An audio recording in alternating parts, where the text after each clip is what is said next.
doesn't matter. It's unmuted. Okay. 3. Here comes 3 people.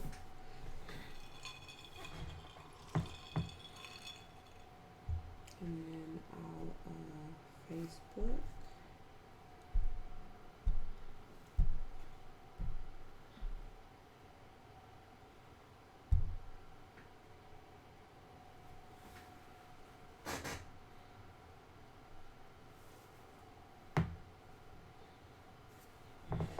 Hey, everybody.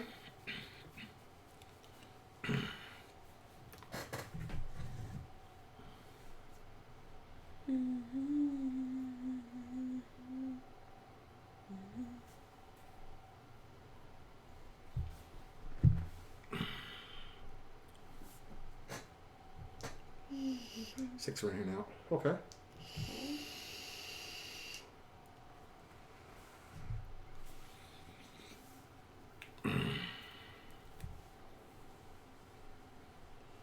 There they are. Gang. Hey, what's up, Bethany? Look at Dwayne. Hey, Dwayne. Hey, Dwayne. Hey, Greta. Hirsch. Hey, Miss Bethany. Hey, Hope. I know you out there. Hope, you in here? Where's Hope at? Okay. 10 people in here. Let's get it popping.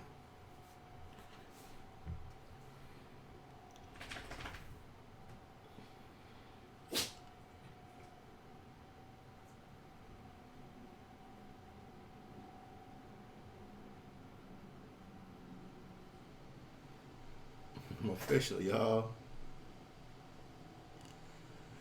Man, there's so much news going on, y'all. I just was so crunk about it. I had to get in here. I had to break it down to y'all. But the reason why I'm breaking it down on Patreon is because some of this we can prove.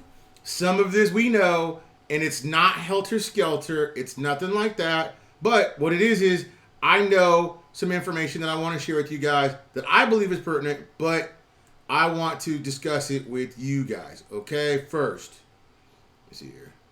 They have to know what to expect to be, but I think. Okay. So, getting to the nitty gritty. Okay, so let's start. We're starting off with Article 140. There's this big to-do about Article 140. Article 140 is simply described a settlement of the disputed areas. Now, it is not officially part of the Constitution until it is enacted in the Constitution officially, because the official articles in the Iraqi Constitution go up to 139. Okay, a lot of people don't know that, but that's the official. Okay, so what has to happen is they've got to put Article 140 into the Constitution, and when they do, they've got to not only have land disputes, but there are 400 families that are in Iraq, that in northern Iraq, that people fled to Syria, northern Iraq, and I believe Iran, northern Syria, stuff like that. They ran away to flee from the wars that were back in the Ba'ath era, right? So, consider Article 140 just like the Kuwait settlement. They don't have to pay the citizens all in one pay. I know on YouTube, I kind of have the thought process, well, they've got to have so many hundreds of millions or how many hundreds of trillions of dollars to pay these people up front. That's not what they're going to do. What they're actually going to do is it's going to be allocated in the budget. Remember I told you I got to see the budget and how it's allocated. So when they took that Article 140 and I placed that article and I told you guys, oops, this is wrong. They had $50 billion 4 years ago. They needed $420 billion. That equals out to be about $420 million. Divide that by the 400 families. Each family will get about $10 million USD to start their family over. Okay? Now, with that information, you got to say to yourself, why is that important? It's important that they don't try to pay the citizens up front. Why? Tell me, why? Why? Because they'll use their reserves. We don't want them to burn through their reserves. Their reserves are the one thing, or one of a few factors that make their currency hold a value. Mm-hmm. We want them to pay out because that's part of the reinstatement process, right? But we want them to make payments, okay? Mm-hmm. That's what we're looking for. So when I tell you guys on YouTube, hey, look, I need to see allocation in the budget. I need to see allocation in the budget. I need to see it only because I need to see what they're going to do, how they're going to pay it. I'm looking for them to pay somewhere between 20 to 65 billion. I don't want to see trillion, billion dinars a year to that. Okay? How they're going to do that is they're going to give the Kurds about 12.5 to 12.7%. Kurds are going to pay in their oil, and part of that revenue coming back is going to go to fuel Article 140. Okay? So they have money set aside for it, but that money's going to fuel it. Okay? That's first and foremost. Second thing that's going to happen is they're not all of that's going to go towards just personal cash flow to those people. It's going to help them buy them land. It's going to help buy stuff. So some of that cash flow is going to go back into the reserve, which is going to strengthen the investment more. Okay? So Article 140 is very simply put a settlement process. They're going to get paid out over time. They'll probably be able to get loans against it, and it won't burn through their cash flow. Okay? Okay. Number two thing everybody wanted to talk about was a float. What does a float really mean? A currency float, this is where people get... I'm going to give you two examples. There are two scenarios that we're looking for with the Iraqi dinar, just two. One, it's going to either come out at $1.20 or it's going to come out at $3 plus. If it comes out at $1.20, it goes against every Arab nation that is part of the GCC, the Gulf Coast countries, right? Mahar, Bahrain, Saudi Arabia, Kuwait, all that group of people is all part of the Arab basket, right? If it comes out of the Arab basket, it's based against three currencies: Saudi Arabia's, Kuwait, and like Omar's or something like that, right? If you take the balance of those three budgets and you take it by a multiplier of 1.39, that's how you come up with 3 plus. But that's only if they peg it to the Arab basket. If it comes out at $1.20, then they kept their peg to the petrodollar, and it can only, in a managed float on either peg, plus or minus 20% of the reinstatement value. Okay? So if it comes out at $3.20, the highest, and like I've ever told everybody, the highest could ever be is about $3.75, 76 cents. The lowest it could ever be was about $3. Okay. Does that make sense? Yeah. So if it's $1, the highest it can be on a managed float is about $1.30, $1.40. Lowest about $1. Okay. Do you see what I'm saying? Now, initial exchange, if it's going to have a float, right, would mean that they come out at the reinstated value. They don't peg it. They try to gather in. That's called a dirty float, okay? They don't peg it to anything. And they let it float as high as it wants. But they can only do that for 30 days. Because your currency can't hold a value that it can't sustain. Does that make sense? Yes. Currency has to be sustainable. Do you have a question? No. Go ahead. Okay? If it's pegged to the Arab basket, it could go, man, if it reinstates at $3, expect it to hit high numbers. Because supply and demand is going to take over, and people are still going to buy it and try to trade in value to get more out of it. You see what I'm saying? Even if it's 50 cents. If you had enough cash flow and you could buy billions of dollars worth of it and trade it on Forex, you'd have to be a Forex trader to really capitalize on something like that. And again, that would only be digital. It wouldn't be physical. So that doesn't pertain to us as the average dinarian, right? Now, if you're a Forex trader buying $1 billion at 50 cents, you just made $500 million on $1 billion swing. Okay? So don't get it confused, in my opinion, that it's going to come out either at a managed float pegged to the dollar or a managed float pegged to the Arab basket, and then a float's going to occur. Meaning that if it comes out at $1, it could rise up to $3, but it's going to come right back down to about $1, maybe $1.50. Okay? So wait a minute. Did you say what? 20%? 20%. But that's if they float it after they instate it. So if it comes out at $1? Yep. And it's pegged. And you'll know it's pegged. You want to know why? Because it'll be on websites such as Investopedia, CBI website. They will tell you that it's pegged. Okay? Now, if it comes out and you see it instantly rise up, like you'll have to watch the Forex markets for this, because it won't be on the website. The Forex, you'll see it do this. It looks like a stock trade. You see what I'm saying? Once it does this, then you sit back and you think to yourself, when the market closes that day, the next day I ought to have my strategy for what I'm going to exchange the next morning at bank opening. Meaning that when the bank opens at 8 a.m., I want to make sure to be inside of that bank at 8 a.m. Hey, Biker Ken, do you see what you have to be? Because when the market opens, it's going to come out at that number it closed at. See what I'm saying? Say that one more time. Okay. When the market closes, okay? Okay. And if it rises, okay? And the market closes, okay?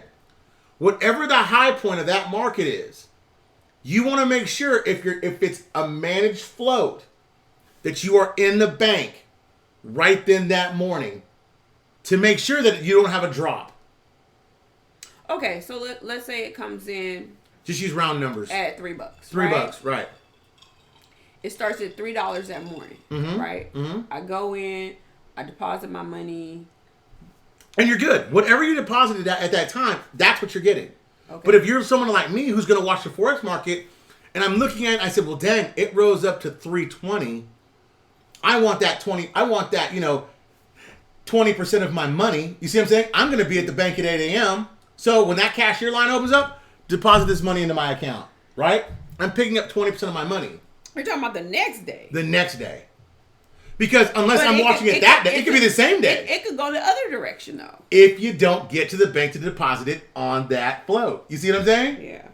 If you're playing it like a stock or a cryptocurrency, you got to play it as such. But because you're dealing with physical currency, you're going to have to be at the bank. You see what I'm saying? You can't deposit this like a check, screenshot it with your phone, and it goes into your account. So when people ask me about a float, that's why I say you're only going to, on your initial exchange enough to get well based upon the initial reinstatement. Okay. Okay? Whatever your number is that we talked about, that's all it can be. Now, after that, this is my plan. You got to watch it for 5 days. You could watch it to go up, Ken, but what if it's pegged to the dollar and the petrodollar, if something happens with oil, it tanks.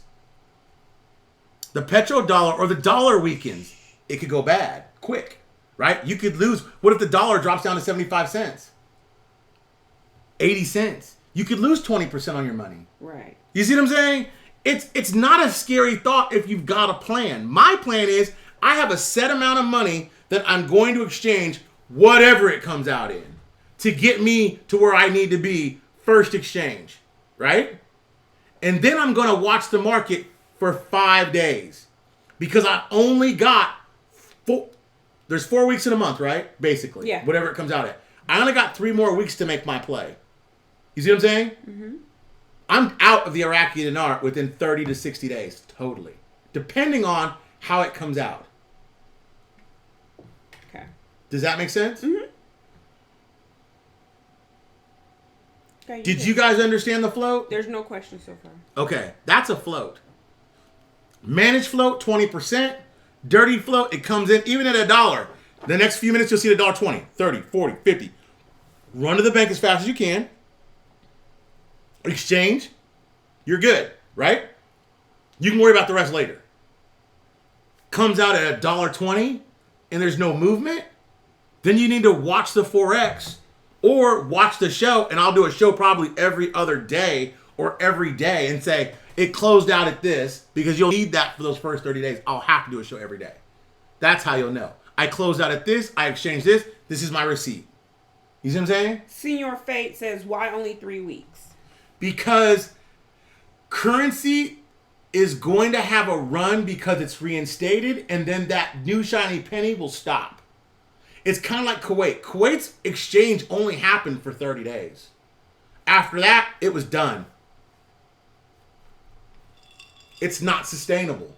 It's not going to hit $4 or $5 and stay there forever. It may hit there on a peak, and it may hit there on hours that our banks are closed. But that's a risk you run on if it's a dirty float. And remember, they're 8 hours ahead of us. So when it's 8 o'clock here, 12 hours would be what? 8 o'clock? So 7, 6, 5, 4. That's 4 o'clock our time. 4 o'clock to 6 o'clock for us is going to be a hot and heavy time. You see what I'm saying? 8 a.m. their time. Because they're 8 hours ahead of us. Or am I saying that backwards? What are you eating, Daisy? I don't know, but it didn't sound good. She's eating like a pin. Daisy, don't eat that. Anyway, we've got to time it out to where, you see what I'm saying, guys? They're 8 hours. So if it's 8 a.m. there, backwards 4 hours. We're in the middle of our night. You see what I'm saying? Mm-hmm. If it's 4 o'clock there, it's 8 a.m. our time. I need to know what the market's happening then. That's why I'm going to watch the market. You see what I'm saying? Every day. And I'm saying that there's only a 30-day window. I'm out of the dinar in 30 days to 60 days. Yeah, That's it. Jack Daniels. After 30 days, it has to stay within 20% of the baskets it's paid to. Mm-hmm. Daisy, get down. Oh, y'all see Daisy? She's jumping in. She just managed today. Yeah. How will you know if it's a dirty float? You'll know if it's a dirty float or not because on Forex, upon a reinstatement, it'll sharply rise. What do you guys call that in the digital currency space when it forks way high like that? A stock, it's called a fork. I know that. A fork and a split. On this, that thing's going to look like this, and it's going to go this. It's gonna run? It's going to run. And you're going to see it right away. Because Forex happens in real time when the markets are good. Okay? And then we're out of it, and we're on to the next investment, which is Dong, so to speak. Or Dong, then Venezuela, then Colombia. Okay? So get that now, okay? Colombia, Venezuela. What was the other country that was really hot and heavy on? Someone else told me a country I was really hot and heavy on. It might be Indonesia. I'm really looking at Indonesia to start talking about that too pretty soon. Thailand? No, Indonesia is a little bit further ahead. Indonesia and India are hot right now, especially India, because of their labor. Mm. But see guys, the reason why the Dong is so much better, and I'm going to get to the Dong story too. The reason why the Dong is so far ahead of Indonesia and India, because it's not slave labor. Hey y'all, Malik here from San Antonio. How much should we exchange at the first? What's the recommended amount before it pulls back? The recommended amount is you take your bills to pay them off to give you enough time to where if you don't want to go to work or to pay off whatever you need to pay off, whatever's hanging over your head, that it gets you well. She's getting into something. Oh, she's just wheezing. Okay? That's your amount. That's what we talked about during these consultations. Okay? India's going to go crazy, y'all. India's going to go nuts. Okay? Now, that's not what I came to speak about. So we talked about a float. Let's get back to Article 140 real quick, okay? Okay. So if Can you read the notes to them? If it goes above $3, cash out? If it goes above $3, run to the bank. Anything from $3 to $3.90, you ought to be thinking bank time. Now, a lot of people are going to tell you it can go to $6, $7, $8, $9. Yeah, but if it is, it's going to run like that and it's not pegged, you'll see it right away. It'll be evident. I'll tell you. I just went to the bank. I may go to the bank at that time after my initial exchange 4 or 5 times a day if it's a dirty float. Just understand that. And bulks of money. Maybe $500,000 at a time, maybe $250 at a time, maybe $750,000 at a time. Okay? But I will be at that bank as fast as I can be. Okay? Article 140 is on the parliamentary notes list. It says part of the most important articles to be amended in the Constitution pertain to the political system, provincial elections, provincial laws, Article 140, and disputed areas. We know that's on the list. The next thing I'm looking for, and shout out to Lisa for doing all that, if the next thing I'm looking on the list is, I want to see if the hydrocarbon law is on that list also. If the hydrocarbon law is on that for the budget and they're going to start talking about it, and Lisa, I'm leaning on you to tell me this because you described that. If that's in the budget, I'm not telling you to quit your job, but I'm telling you they're about to reinstate. Because they can't pay the hydrocarbon law and they can't pay the Article 140 and sustain their business. They can't. They don't have enough cash. They just don't have enough cash. Okay? So we know now for sure that's on the list. Now, we also know that because it could be reinstated if you were Iraq and being in business. Mm-hmm. You've got to think about it like this. They need as many 3-0 notes as possible. $1 probably won't do it for them.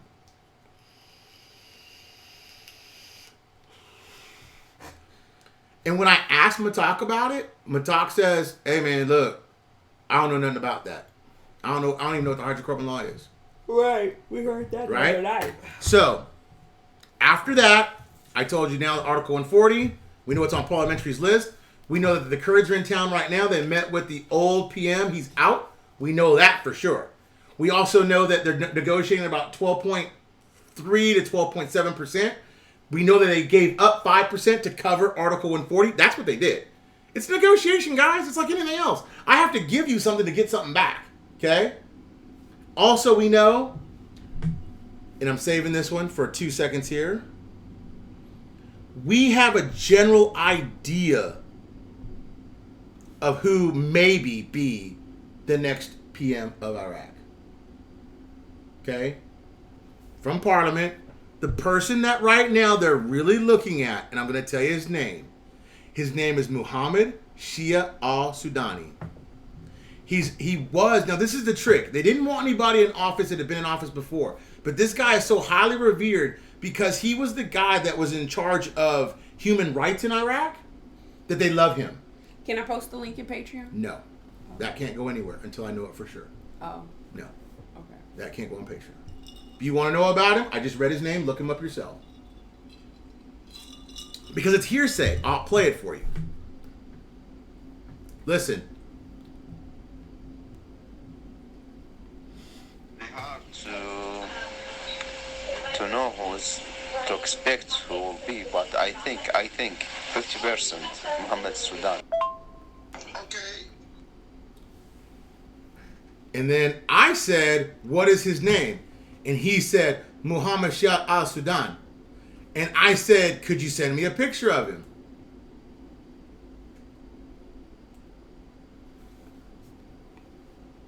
Can't see it, Claire. That's what he looks like. That's him in Parliament. Okay? Now, what I like about him. I like the fact he's a big time. He's married. He has 4 sons. He's got a bachelor's degree from the University of Baghdad. He majored in agricultural science. He's got a master's degree in project management. Now, here's the interesting. At age 10, he witnessed his father and 5 members of his family executed by the Islamic Dawa Party. Now, he supported in the uprising of the Gulf War. He also exiled himself because he was trying to be murdered by Saddam Hussein. Now, contrary to that, remember the Islamic Dawa Party split into 2 halves. Nouri al-Maliki had a half, Abadi had a half. What I don't know is his political affiliation is still the Islamic Party, but the thing we're trying to figure out for you guys is which party he's affiliated with. If he's a Maliki guy, no bueno. If he's an Abadi guy, we're good. Okay? Okay. Now, I told you his name. So I didn't put that on the list because I didn't want to draw undue attention to that. So now you know who the next or possible next. And as I get more names, I'll give more reports. Okay? Let's go on to Dong News and we'll close this out. Okay.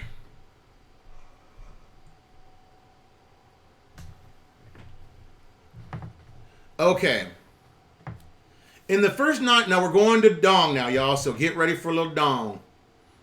I hope that Iraq News, some insider information helped you out. I know nobody knows that yet because it's nowhere.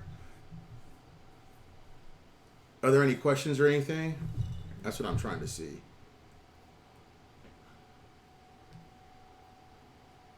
Chile is also going to be in place soon. Yeah, we need to get a list of all the people that we think so I can start doing it. Jack Daniels just said that.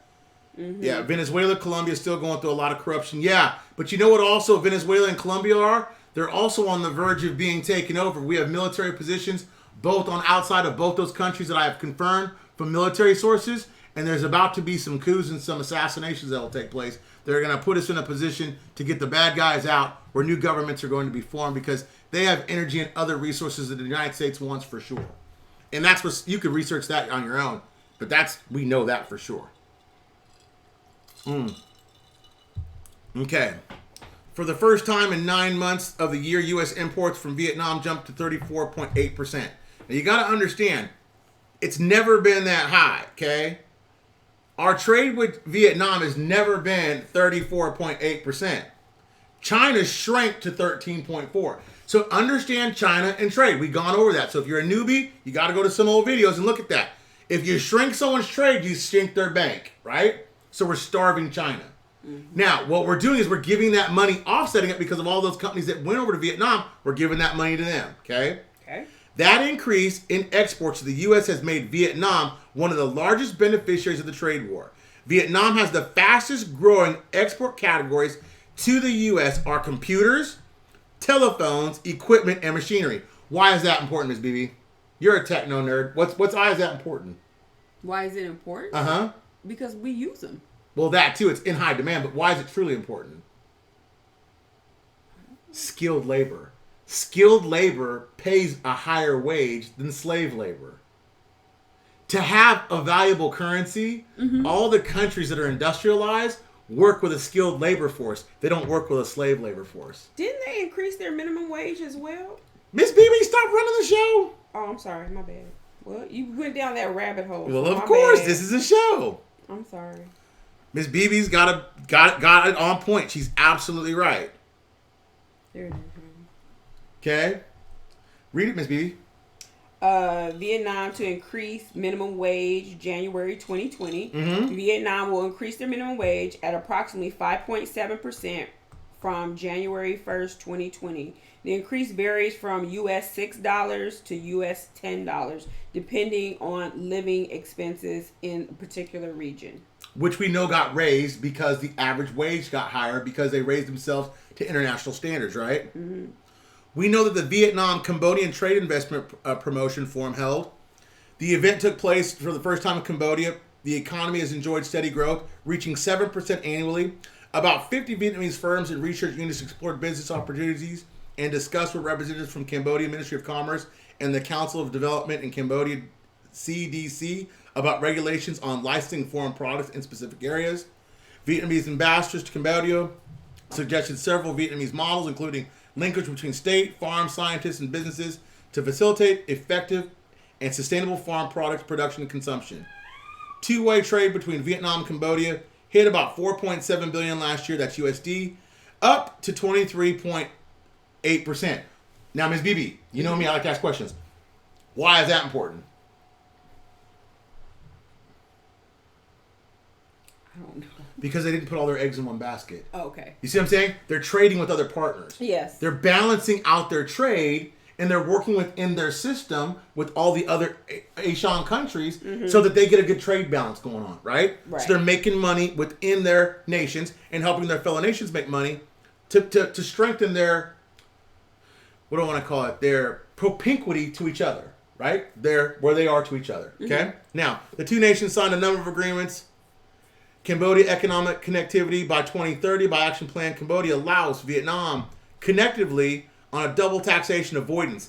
By them avoiding tax, you're going to see me talk a lot about tax avoidance amongst trade partners because you don't want tariffs involved. The problem with our trade system is we tariff people and then they tariff us. It makes the goods rise higher and the true value of the goods not be the same, and that way the governments get paid and we don't. Does that make sense? Mm-hmm. We pay the franc, but the money goes to the governments, right? Now, let's go back. There was the company, okay, there's a big development in Saigon that will have 10,000 products in several categories, including household furniture, tools, and outdoors. Now, you also have to have a labor force, right? You got to have people. So what does that mean? They're not abandoning the labor people, right? They're going to give them skilled jobs such as furniture, household equipment, tools, and outdoors, and they're building this huge thing for the uneducated workforce, right? Mm-hmm. But they're not the main thing. Their main exports are computers and things of nature that need programming, that need technology, that need skilled engineers. That's important. That means they have an educated economy and an educated population, right? Now, the company entered Vietnam as a rising urban income is increasing demand for furniture and household items. Before Vietnam, Ace Hardware entered several other Asian markets like Indonesia, the Philippines, and South Korea.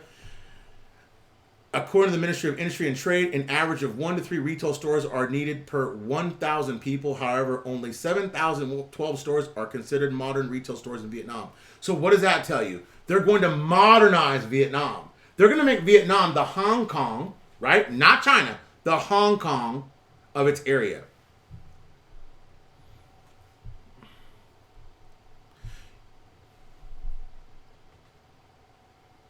Okay, here's some trade views. U.S. National Security Advisor Robert O'Brien said it was still possible to reach a preliminary trade deal with China by the end of the year, but warned that Washington would not turn a blind eye to what was happening in Hong Kong. The comments inflamed growing fears that China's crackdown on anti-government protests in Hong Kong could further complicate efforts in Beijing and Washington and end a trade war that disrupted global markets and dampened expectations for global economic growth. But is it truly dampening growth, or is it just dispersing the growth to different countries, right? I think that's the thing that people don't talk about. Yeah, it's hurting China. It ain't hurting us. Our economy is flourishing. We're not doing bad at all. It's China that's in the shitter. You see what I'm saying? Now, we hope to conclude a one-phase agreement by the end of the year. Now, the one-phase agreement has to be about licensing and on intellectual properties and stuff of that nature, right? U.S. President Donald Trump said on Friday he had a meeting with a phone conversation with President Xi Jinping. Crushing Hong Kong protesters would have a huge negative impact on efforts to reach an agreement to end a 16-month-old trade war. Now, that's very important because we stand with Hong Kong. Remember, Hong Kong just got annexed into China like 10, 15 years ago, I believe. So they hurt Hong Kong, we hurt China. You see what I'm saying? And that's fair. People frowned upon Iraq when they hurt their protesters. Right. The same thing's happening in Hong Kong, but you don't see it on the news as much. Okay? Trade experts and sources close to the White House said last week that the deal could be delayed for next year. Remember, I told you next year. I know it's going to be next year, and the reason is it's easily fiscally to change things, either the first or second quarter, and it'll also allow themselves to reinstate the yuan, which will make the Vietnamese currency. That's why I say second quarter next year. It will make it rise in value. See what I'm saying? It gives everybody time to catch up. Do you feel like that the dong is at all tied to the dinar reinstatement? As much as I am Jewish. Not at all. Okay. I don't mean to be, I'm not trying to be fool. Daisy, get away from my camera. Daisy needs to go. She's really on one tonight. Now, last but not least, to show you guys how they're trying to how they're trying to modernize. Go ahead. They're building a World Trade Center in Bingdong, New York City, a complex of facilities to promote international trade. We built namesake Southern Province. A launching ceremony to develop a complex was held November 23rd in Bingdong People's Committee. To be built in BCOMEX, IDC, WTC, BDNC is one of the key projects in the phase of development as a smart city. It's a 70,000 multi-purpose complex offering a wide range of services and facilities, an ideal destination for commercial, cultural, and community activities both during and day and night. The central square was surrounded by functional facilities with pleasing green oasis, including parks, lawns, water-covered areas, and accessible through covered pathways. The multi-use sports center can accommodate 4,000 spectators and will be suitable for sports as well as entertainment and concerts and cultural events. What are they doing? You guys know I'm going to challenge you guys a lot on that. They're setting up tourism to be a second form of income to that country. For Vietnam. Right. That's why they're modernizing the country. Mm-hmm. When you get people to find your country to be attractive and you want to visit it, guess what you do? You go there and you do what? You spend money. Right. And even if the currency was worth 40 cents, could you imagine going there and for every dollar you spent, you could basically get double your money's worth? It's still advantageous for you to invest. I think Ken is asking about the dong. He's saying what absolutely needs to be done before the revalue. The revalue. It is a revalue. Yeah, it is a revalue because it already has enough value and it's on the international stage. It's a revalue. Yes, it has the China trade. China has to raise the value of their currency to release Vietnam to raise theirs to make it competitive in the trade market because they're not China's bitch anymore. Gotcha. That has to happen. I hope that answers your question, Biker Ken. China and Vietnam are kind of like you and like your closely related cousin that's in your business. You're only as strong as your weakest link. Mm-hmm. With these companies that are fleeing over there for the labor, it doesn't hurt them to pay them a fair wage, but it hurts you if you don't treat them to an international standard because countries won't do business with you if they think you're using them as slave labor. That's why people don't like China because they know that a lot of the workforce that comes out of there is slave labor. Mm-hmm. Okay? That's the news I got on Vietnam. I'll take couple minutes of questions. I hope you guys found that interesting. No, in my opinion, no. The dong can't go right after the dinar because it would disrupt world markets. Let me give you guys another example. There's no such thing as a global currency reset. Okay, every country in the world, because of the word capitalism, will never be on par with each other. There'll always be highs. There'll always be lows, and I'll tell you why. Would you want someone in North Korea having as much money as you do that could buy nuclear weapons? Or in Africa, where they enslave their people to go dig in the diamond mines, enslaving people to go dig diamonds? No. The idea is that currency needs to have a trade balance. There is a world trade agreement that's going to happen, and that's the WTO. But there's not a global currency reset. Okay. That's pie in the sky.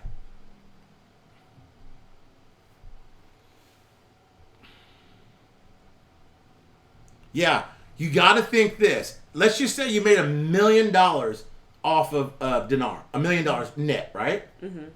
You want to take 50,000 and go buy a dinar, or 100,000 and go buy dong. Mm-hmm. Okay, and just sit on it. 3-4 months later, guess what? You're gonna have at 23. What is it? For every million, it's $200. 100,000. You'd have 23 million or $1 billion at 42 cents. If it was billion, you'd have half that. You'd be a lightweight 10, 11, 12 billionaire. I could do the math real fast. Do it. Okay. So check it out. Let me tell you why. You got 100,000 cash, right? Dwayne said, "Is he crazy to wait for him buying dong?" No, you can wait. You can wait. You can wait. I'm collecting because that's what I do. You know what I'm saying? I'm gonna buy a little here, buy a little there. And when I say buy a little, I might buy $50. I might buy $25, $75, $100. If I have a great week at work, I might buy $200, $500. It depends on my work week. You know what I'm saying? Because that's the way we operate. We're on a budget just like everybody else. But if you got 100,000, right? So parts per million, we pay what? $230. $230 for 5 million. We pay about $235. I think the last time. So that means basically, okay, for $1 million. So how many? 100,000. So that's like $40 per million. Divided by 42.25. So basically, you could have 23. Well, no, let's just do the rate. Let's just do it smart.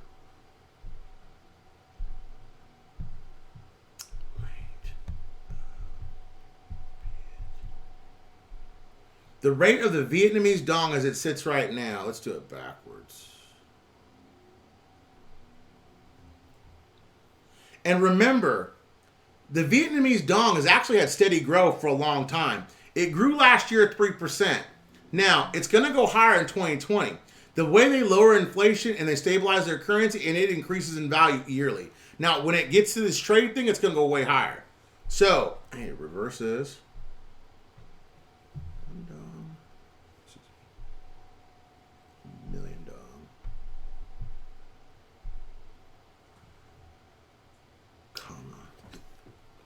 I got an Iraqi dinar question from Casey. There's 100,000. There's $1 million. So for $1 million, it costs you $43.90, right? So if I put $100,000 into it and times it by $43.09. You mean divide, right? Wait. So you trying to? Right. So what I'm saying is, if I wanted $1 million, I need for every million it cost me $43, right? So if I bought 100,000 worth divided by $43.09, I'd have basically 2,000 million, 320,000 million. Does that make sense?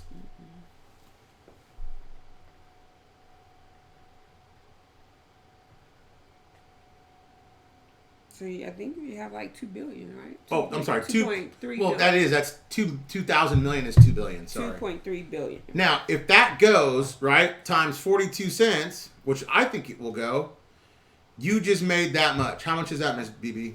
$974 million. That ain't bad bread. Okay, back on the dinar. Casey wants to know. So, let me get this straight. We don't know if the HCL is in the 2020 budget. No, we don't. That's what I need to see.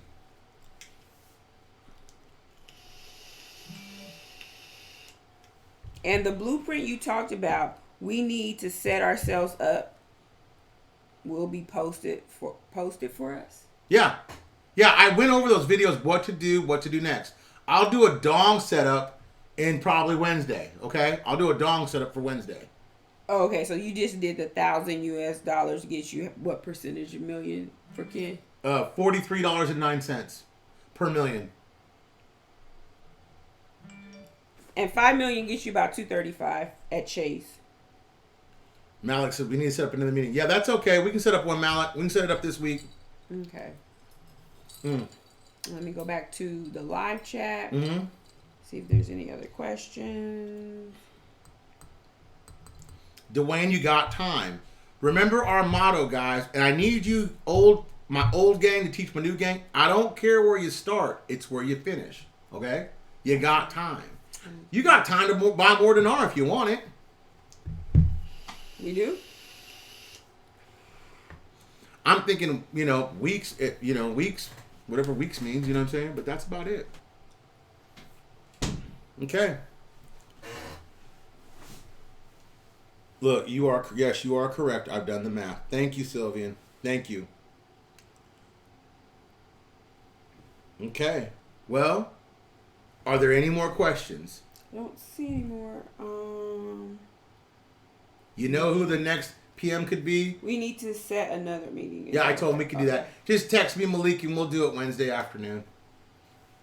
Well, I think we got a pretty good deal going there. I think everybody has a general understanding where we are. We talked about the new PM.